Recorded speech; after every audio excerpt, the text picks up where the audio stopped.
Assalamualaikum warahmatullahi wabarakatuh. Halo sahabat sejuta kisah.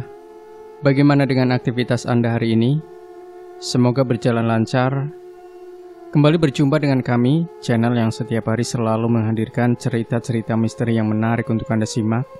Dan untuk kali ini kami akan berbagi sebuah cerita horor yang berjudul Tersesat di Kerajaan Jin Rawa Onom. Warga Rancah bersukacita manakala Raden Bratanegara pindah dari Kerangkeng Indramayu ke Rancah. Mereka bersukacita lantaran bangsawan ini dikenal sebagai bangsawan yang jujur, cerdik, dan amat menyayangi rakyat kecil. Raden Bratanegara pun sama sukacitanya. Bagaimana tak begitu, setiap beliau kini kembali ke kampung halaman setelah lama mengembara di negeri orang. Kata peribahasa Sunda, lir kebo mulih pakandangan, nyak muncang labuh kapuhu, burung bangau kembali ke sarang. Yang membuat beliau senang juga karena jabatannya naik. Semula sebagai asisten Wedana, manakala dipindah tugaskan ke Rancah, beliau diangkat sebagai Wedana Rancah. Raden Bratanegara adalah pejabat yang mengerti ilmu pertanahan kala itu. Ketika menjabat sebagai camat Kerangkeng, banyak melakukan jasa bagi pemerintah. Di antaranya mengeringkan tanah Jawa seluas 700 ha dan dijadikannya sebagai persawahan subur. Karena kecakapannya ini, maka tak heran reputasinya terus meningkat, dan beliau kini menjadi Wedana Rancah dengan tugas yang sama seperti di Kerangkeng dulu. Raden Bratanegara diuji kepandaian dan keberaniannya untuk mengeringkan rawa onom. Mengapa perlu keberanian? Sebab penduduk Rancah mengenal betul akan rawa onom, sebuah areal rawa berhutan. Bukan saja banyak binatang buas dan berbisa, namun juga angker, banyak dihuni makhluk gaib.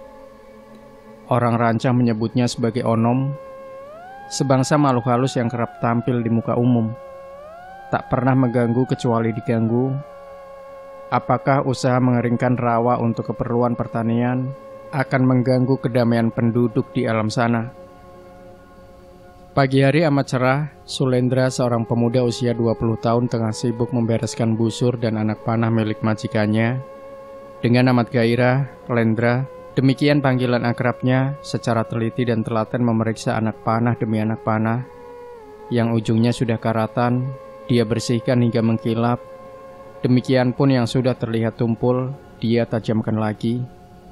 Selain pandai memanah, Bendara pun senang menggunakan tombak dan cikrak Lendra. Tutur Mang Sajum, lelaki setengah baya yang memperhatikan di sampingnya. Ya, saya pernah melihat beliau melempar tombak dengan citunya di hutan-hutan kecamatan Kerangkeng sana. Tutur Lendra senyum. Oh, jadi manakala di Kerangkeng pun, Bendara suka berburu juga, Lendra? Lendra mengangguk mengiyakan, tapi kata Bendara, berburu menjangan lebih asik di wilayah Rancah, sebab hutannya lebih lebat dan jenis binatangnya lebih banyak. Tutur Lendra teringat ucapan majikannya. Betul itu, tapi harus hati-hati. Rawa Lakbok itu ada penguasanya, itu masuk ke wilayah kerajaan Pulau Majeti. Kita jangan sembarangan bertindak laku di wilayah mereka, kata Mang Sajum. Pulau Majeti itu tempat apa? Tanya Lendra sambil lalu, sebab dia tengah membereskan berbagai peralatan berburu. Mang Sajum hanya tersenyum kecil. Untuk beberapa lama dia tak jawab pertanyaan, kecuali ikut bantu membereskan alat berburu. Kebetulan Jang Dayat yang mau cerita, kata anak muda yang selalu memakai ketu atau ikat kepala warna hitam itu. Pulau Majeti merupakan sebuah gugusan pulau kecil yang berada di tengah-tengah wilayah rawa. Oh, saya kira tempat aneh. Di Indramayu pun tempat kayak gitu banyak sih, kata Lendra sambil memberikan contoh betapa banyaknya tanah rawa di sisi-sisi Sungai Cimanuk. Sungai Cimanuk kan saban tahun selalu banjir dan airnya kerap menggenangi persawahan. Dengan demikian, di sana banyak didapat tanah berawa, tutur Lendra. Mang Sajum tadinya mau menyela, tapi diurungkannya niat itu. Namun tak begitu dengan Jang Dayat. Sebagai anak muda, barangkali dia punya kesombongan untuk mengatakan sesuatu yang istimewa pada kampung halamannya. Pulau Majeti itu dihuni bangsa Onom, tahu? Bentaknya. Shh. Mang Sajum terkejut dan segera memberi tanda dengan menempelkan telunjuk di depan bibirnya. Onom itu apa? Shh. Untuk kedua kalinya Mang Sajum memberi tanda agar anak muda itu jangan banyak tanya. Aneh. Gerutu Lendra, lantas dia tekun lagi dengan pekerjaannya. Bendara Wedana R Bratanegara memang senang berburu, tapi itu bukan satu-satunya tujuan. Tujuan utama sebenarnya melakukan tugas kontrol ke wilayah-wilayah pekerjaannya, sama seperti ketika manakala bertugas di Kerangkeng, maka begitupun yang kelak akan dilakukan di Rancah. Wedana R Bratanegara punya misi besar, yaitu mencoba mengeringkan air di wilayah Rawa Lakbok. Bila rawa sudah kering, maka akan diganti menjadi persawahan luas, sebab penduduk Rancah punya keahlian bertani. Bendara Wedana pun kelak akan memerintahkan penduduk untuk ramai-ramai menanam kelapa, sebab buahnya bisa diambil sebulan sekali. Maka untuk memasyarakatkan misi ini, Bendara Wedana perlu mengunjungi kampung-kampung di wilayah Rancah. Kampung-kampung seperti Kampung Pengrumasan, Nanggela, Bantar Dengdeng, Cisontrol atau Kampung Ciberi, semuanya merupakan perkampungan terpencil yang terkadang dipisah oleh hutan-hutan lebat atau rawa-rawa yang airnya dalam. Mengontrol wilayah dilakukan sambil berburu agar tak jenuh melakukan perjalanan jauh. Maka di pagi hari yang cerah, puluhan orang telah berkumpul. Semua telah siap dengan berbagai peralatan berburu. Ada yang membawa trisula, yaitu tombak bermata 3. Ada juga yang membawa cangkalak, yaitu tali tambang besar dan kuat untuk meringkus kaki binatang buas. Bendara Wedana sudah duduk dengan anggun di atas pelana kuda hitamnya. Di punggungnya menggandul bedor atau paksi, tempat untuk menyimpan anak panah. Sementara bahu kirinya menggapit sebuah gondewa berukir indah. Gondewa adalah alat untuk melepas anak panah, busur. Ada beberapa orang yang menggunakan kuda, mereka adalah camat Rancah dan para kuwu. Sementara itu kaum cacah, yaitu para pekerja tak menggunakan kuda.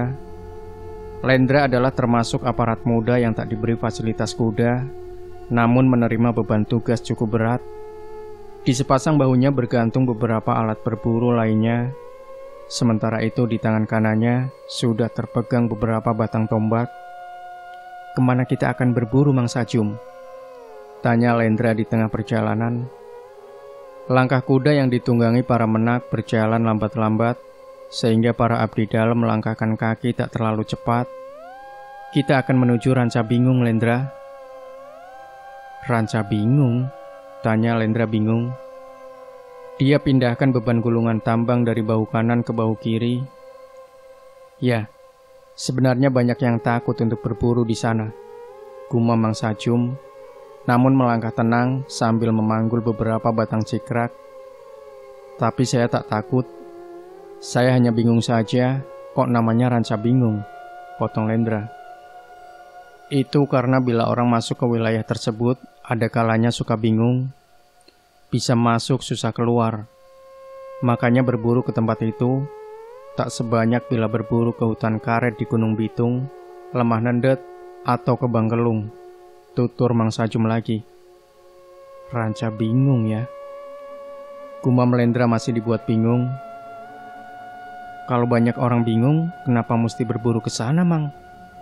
Tanyanya lagi mengerutkan dahi. Ya, orang suka khawatir, sebab sebelum tiba ke sana, rombongan mesti lewat Rawa Onom dulu. Rancah Bingung itu terletak di arah utara Rawa Onom, tutur Mang Sajum. Tak perlu takut, aku sudah kenal Onom, potong Jang Dayat. Shh. Mang Sajum beri peringatan agar Jang Dayat tak sembarangan bicara. Namun gerak-gerik Mang Sajum ini malah membuat hati Lendra tambah penasaran. Saya ingin tahu apa yang barusan disebutkan Jang Dayat, tuturnya. Lagi-lagi Mang Sajum memperingatkan, kendati Lendra tak menyebut kata apa yang dilarangnya. Menuju Rancah Bingung hampir menghabiskan waktu 4 atau 5 jam dengan langkah cepat. Perjalanan selalu melalui jalanan setapak yang terkadang masuk keluar hutan lebat, Atau bisa juga lewat ke jalanan becek berlumpur.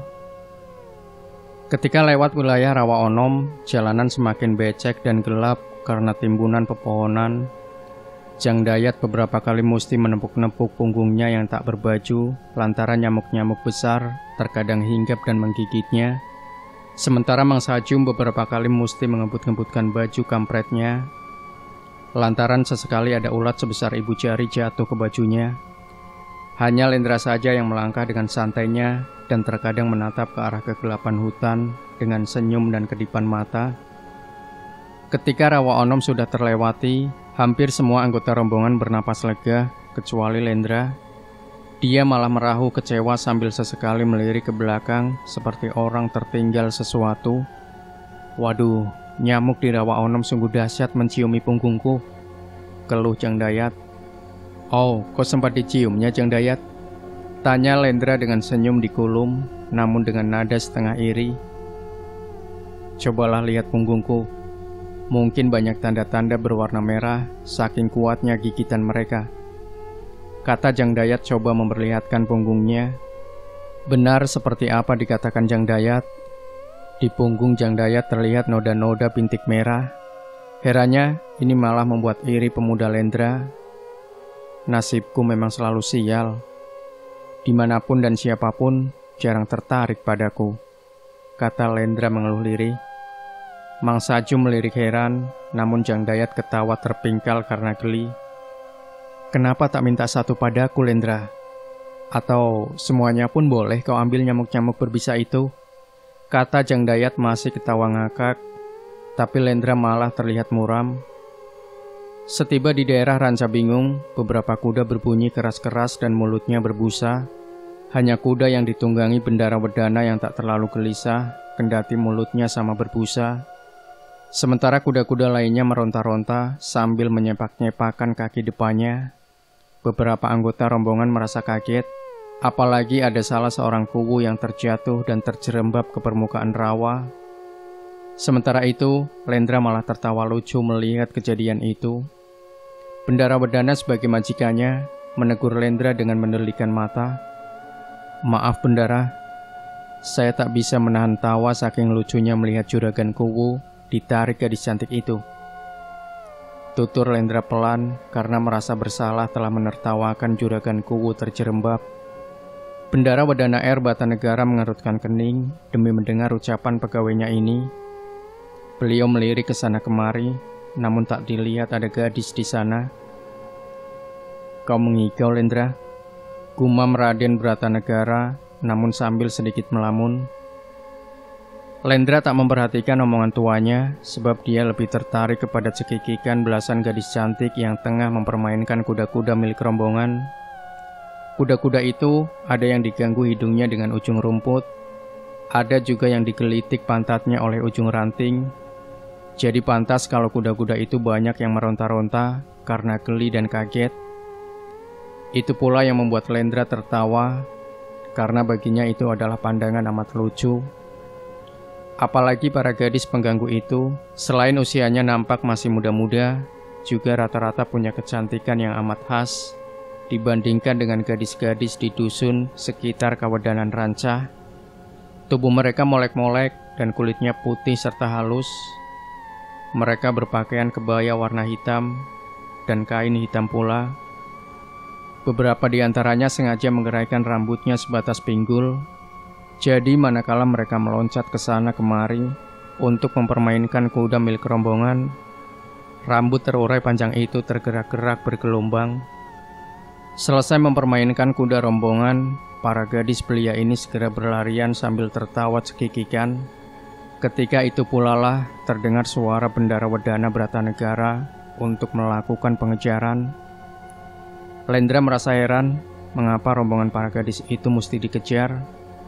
Keheranannya bahkan tergantikan oleh rasa kaget manakala Bendara Wedana mencabut busur dan melakukan ancang-ancang untuk melepas anak panah. Lendra panik, benarkah majikannya akan melakukan kekejaman membunuh rombongan gadis-gadis itu dengan anak panah? Bendara, jangan sembarangan membunuh, teriak Lendra menepuk paha kuda yang ditunggangi majikannya. sehingga kuda itu sedikit melonjak. Anak panah yang sudah dipasang di busur melesat jauh ke atas, sebab kuda-kuda Bendarawardhana terganggu oleh lonjakan kaki kuda. "Engkau gila, Lendra!" teriak Bendarawardhana gusar. "Lihat, buruan kita kabur ke daerah rawa," kata Bendarawardhana gemas. Lendra memindahkan pandangannya ke arah tempat yang ditunjukkan oleh majikannya. Dengan amat jelas pemuda itu menyaksikan betapa beberapa ekor menjangan berlarian ke semak-semak berawa dan semakin menghilang manakala masuk ke daerah rimbun dan gelap oleh pepohonan. Namun Bendarawardhana tak sempat memarahi Lendra, sebab beliau sudah mengarahkan anak panahnya ke sebuah sasaran. Lendra kembali merasa kaget, sebab dilihatnya di ujung sana ada seorang gadis berlari lamban mengikuti arah menjangan dan akan jadi sasaran panah. Sebelum Lendra mencegahnya, anak panah sudah dilepas oleh Bendarawardhana. Cerp! Anak panah menancap di bahu gadis itu. Gadis itu terjatuh. Bendarawardhana memerintahkan pegawainya untuk ramai-ramai memburu tangkapannya. Namun sebelum mereka sampai, gadis malang itu sudah terbangun dan dengan terhuyung-huyung mencoba menjauhkan diri. Dia segera masuk ke kegelapan rimbunnya hutan. "Cepat susul, susul!" teriak Bendarawardhana. Yang diperintahkan ternyata tak berani masuk ke semak belukar yang gelap pekat. Kata Mang Sajum, di daerah berhutan itu ada banyak rawa dengan kedalaman amat tinggi. Bila membenamkan sebatang bambu gombong, maka bambu itu hilang lenyap saking dalamnya dasar rawa. Katanya memperingatkan Raden Bratanegara. "Biar saya yang susul," kata Lendra menerima perintah majikannya. "Ya, tapi hati-hatilah," sahut Bendarawardhana. Lendra menyanggupi perintah, sebab dia khawatir akan nasib gadis malang itu. Makanya tanpa memperhitungkan bahaya yang disebutkan Mang Sajum, dia mau menerima tugas itu.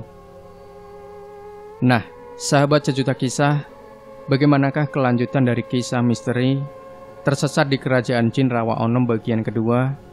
Pastikan Anda tidak melewatkannya. Jangan lupa berikan komentar, like, share video ini, subscribe channel Sejuta Kisah, dan kembali nantikan kisah-kisah misteri terbaru dari kami setiap harinya. Sampai jumpa. Wassalamualaikum warahmatullahi wabarakatuh.